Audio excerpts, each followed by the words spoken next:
नमस्कार। मैं कमलेश कबीर आपका एक बार फिर स्वागत करता हूं इस नए एपिसोड में। आज का ये एपिसोड इसलिए जरूरी हो जाता है क्योंकि पहलगाम की जो घटना हुई उसके बावजूद आज भी बहुत सारे लोग, मैं कुछ लोगों की बात नहीं कर रहा, आबादी का एक बड़ा हिस्सा जो मोदी विरोध के चक्कर में सिर्फ और सिर्फ आपको कश्मीरियत, जमहूरियत और मोहब्बत की दुकान की बात करता हुआ नजर आता है। यह वीडियो उन लोगों के आंखों पर बंधी हुई उस पट्टी को हटाने का काम करेगा जो जम्मू कश्मीर को इस वक्त मौजूदा हालात में नरेंद्र मोदी के विरोधी चश्मे से देखते हैं। मुझे लगता है कि हमें इसको मोदी विरोधी चश्मे से नहीं देखकर जम्मू कश्मीर की वर्तमान स्थिति के बारे में जो है वो बात करनी चाहिए। और जब वर्तमान स्थिति की हम बात करते हैं तो कुछ लोगों के मन में रहता है कि हमें कश्मीर के लोगों के दिल में क्या है उसको जानना चाहिए। अब कश्मीर के लोगों के दिल को अगर आपको जानना है तो आपको कश्मीर जाना पड़ेगा, और वो हम लोगों के लिए जो है वो इतना संभव नजर नहीं आता है। बहुत कम मौके मिलते हैं कि लोग जो है वो कश्मीर जाएं और उनको पूछे कि आपके दिल में क्या चल रहा है। और सबसे बड़ी बात है, जब आप ऑन कैमरा ये पूछते हो, क्योंकि बहुत सारे मीडिया वर्ग के लोग गए हैं वहां पे, तो क्या वो जो बोल रहे हैं उसमें क्या सच्चाई है? तो फिर सवाल खड़ा ये होता है कि आखिर वो कौन सा आईना है जिससे हम कश्मीर को देख सकें। तो मुझे लगता है कि इस कश्मीर को अगर आपको देखना है तो आपको फारूक अब्दुल्ला को देखना पड़ेगा, उसको सुनना पड़ेगा, तब आपको समझ में आएगा कि कश्मीर की सच्चाई क्या है।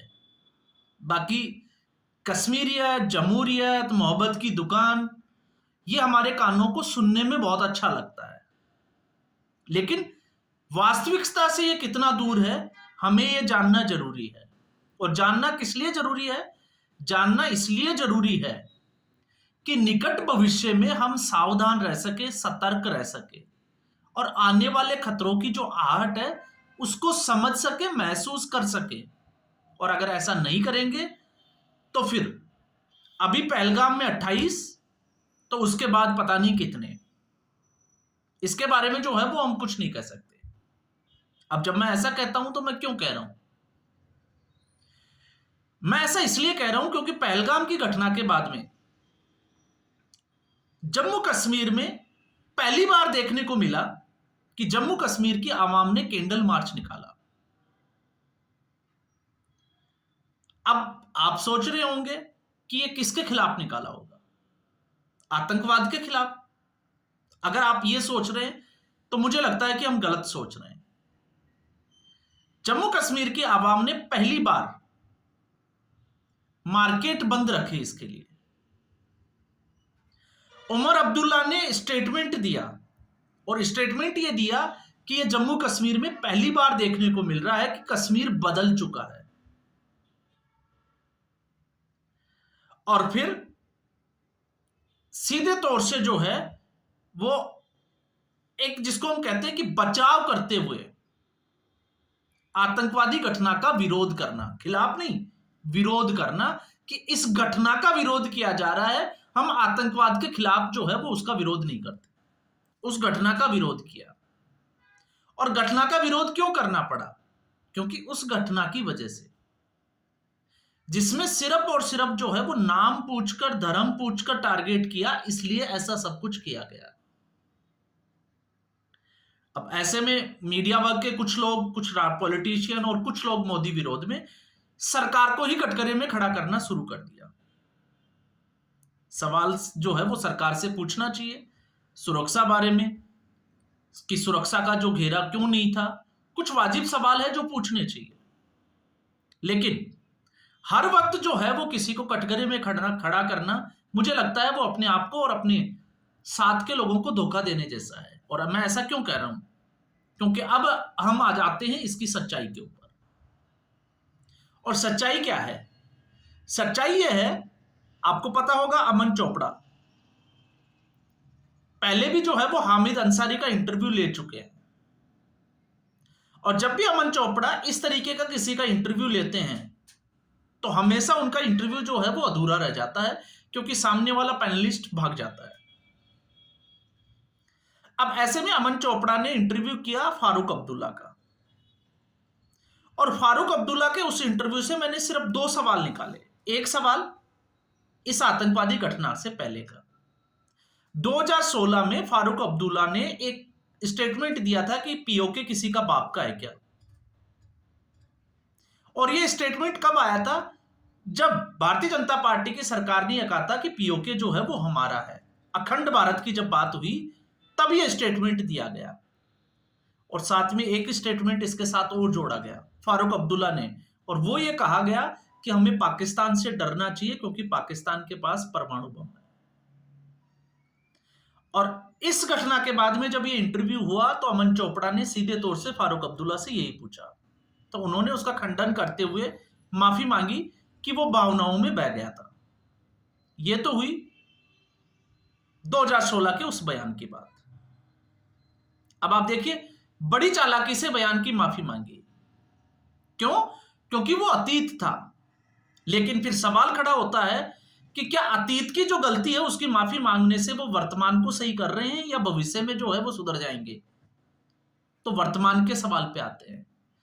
पहलगाम घटना के बाद में जब अमन चोपड़ा ने यह पूछा कि पाकिस्तानियों को वापस भेजा जा रहा है, अब आप देखिए, इतना सुनते ही फारूक अब्दुल्ला को मिर्ची लग गई। अब आप सोच के देखिए कि फारूक अब्दुल्ला और कश्मीर की सच्चाई में कितना फर्क है, जिसकी हम बात कर रहे थे। पाकिस्तानी व्यक्ति अगर कोई इलीगल तरीके से भारत में रह रहा है तो क्या उसको पाकिस्तान नहीं भेजना चाहिए? और ऐसी सूरत में जब निर्दोष लोगों के ऊपर धर्म पूछकर उनको टारगेट किया गया, तो यहां पर फारूक अब्दुल्ला को याद आ जाता है अमानवीय व्यवहार।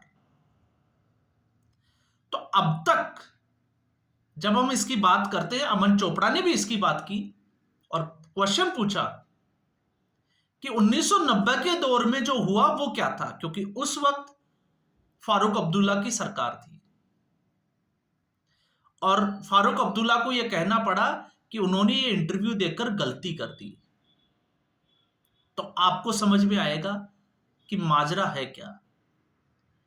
माजरा यह है, जो समझने वाले हैं वो शायद समझ चुके हैं, या फिर क्योंकि मैं हमेशा जो है वो ऐसे फैक्ट्स को छुपाता नहीं, जब भी इस कौम के लिए किसी मुस्लिम का नाम आएगा ये कौम हमेशा उसी के साथ खड़ी दिखाई देगी, फिर चाहे वो पाकिस्तान हो चाहे वो आतंकवादी हो। आज आप हाफिज सईद को मार दीजिए, उसको उड़ा दीजिए, उसकी हत्या कर दीजिए, ये हाफिज सईद के आगे जी भी लगा सकते हैं और उसको शहीद करार भी दे सकते हैं। यह है इनकी असलियत, इनकी सच्चाई। क्यों है? क्योंकि आज जो पाकिस्तान के लोग जब हिंदुस्तान से बाहर वापस निकाले जा रहे हैं, और क्यों निकाले जा रहे हैं उसकी कहानी भी आपको समझ में आएगी, क्योंकि इसके लिए एक पूरा वीडियो बना सकते हैं हम कि कैसे जो है वो एक पूरा जाल बिछा हुआ है। औरतें यहाँ की है, शादी वहां कर रखी है, तो उनके हस्बैंड पाकिस्तानी हैं और बच्चे यहाँ पर है, टैक्स पेयर का पैसे से यहाँ पे वो जो है वो खाना खा रहे हैं, और तमाम तरीके का ऐसा उलझा रखा है कि आप उससे बाहर निकल ही नहीं सकते। और जब बांग्लादेशी और ये पाकिस्तानी ऐसे ही जो है, और क्यों, उसके पीछे को अगर आप समझोगे तो जब तक ये यहां से हम कहते हैं ना कि आखिर इन लोगों को शरण कौन देता है, तो आप समझ सकते हैं कि इनको शरण कौन देता होगा। जो दोनों तरफ बसे हुए हैं वही शरण देते होंगे, और जब वो शरण देते हैं तो आपको अंदाजा लग गया होगा कि पहलगाम की घटना हुई कैसे है। ये वही लोग हैं जो अपनों की मोहब्बत की बात करते हैं, वो लोग वहां से आते हैं, फिर ये इनको यहाँ पर जो है वो रहना, खाना और रेकी करने के लिए जितनी भी सुविधाएं हैं वो मुहैया कराते हैं। तो ये वही तो ग्राउंड स्टाफ की हम बात करते हैं, जो ग्राउंड वर्कर्स पहलगाम में काम कर रहे थे। ये वही तो है जो टट्टू वाले जहां पर जो है वो पर्यटकों को उनकी मर्जी के खिलाफ वहां तक लेके जाते हैं। तो आपको समझ में आएगा कि सच्चाई क्या है। और जब तक हम कहते हैं ना कि सबसे पहले पहले भी हमने कहा था कि पाकिस्तान से हम सीधे जो है वो लड़ सकते हैं, लेकिन अंदर के हालात से कैसे लड़ेंगे, क्योंकि ऐसे लोगों के फारूक अब्दुल्ला जैसे जो ठेकेदार है धर्म के, वो बीच में आके खड़े हो जाते हैं। क्योंकि इनको, अगर आप आतंकवादी, अगर आपका मुस्लिम है और आप उसके खिलाफ उसको भारत से निकालने की बात करते हैं या और कुछ बात करते हैं, तो फिर ये इनको अमानवीय लगता है। और इतिहास है, ये तो 2014 के बाद थोड़ा सा हालात, जिसको हम कहते हैं कि सूरत बदली है, वरना आतंकवादियों को यहां पर वकील भी मुहैया कराए जाते हैं सरकार के द्वारा, उनका केस लड़ा जाता है। अब आप सोच के देखिए कि इस देश के हालात क्या है। और 1990 में जब फारूक अब्दुल्ला की सरकार थी और मस्जिदों से ऐलान करके हिंदुओं को वहां से निकलने के लिए मजबूर किया गया, उनकी हत्याएं की गई, उनके महिलाओं के साथ जो है वो अमानवीय व्यवहार किया गया, वो आज तक अमानवीय नहीं था। और इतनी मोहब्बत की दुकान है, इतनी मोहब्बत है इन लोगों को, तो फारूक अब्दुल्ला के बेटे की तो सरकार है, फारूक अब्दुल्ला की सरकार है।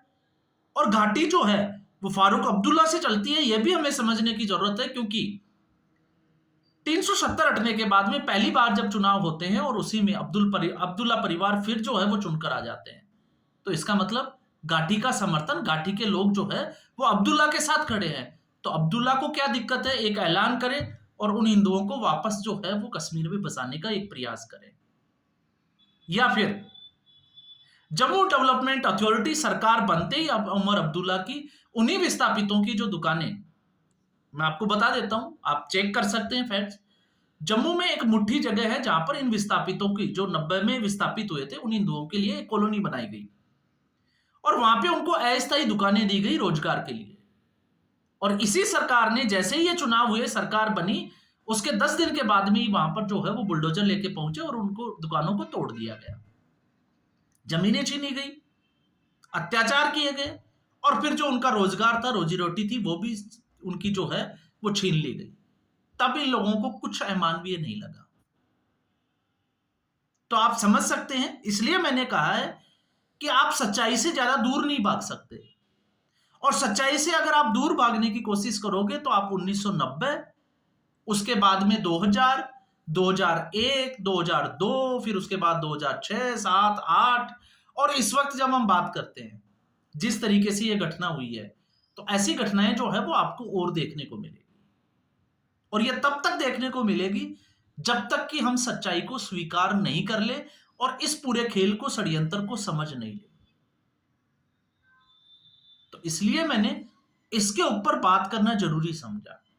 और जब आपको नीयत समझनी है, कश्मीरियत समझनी है, जमहूरियत समझनी है, तो मुझे लगता है कि इससे बेस्ट आपके लिए कुछ नहीं हो सकता। आप किसी भी मीडिया को, क्योंकि मीडिया किस तरीके से बाहर से होकर काम करता है इंडिया में, वो सबको पता है।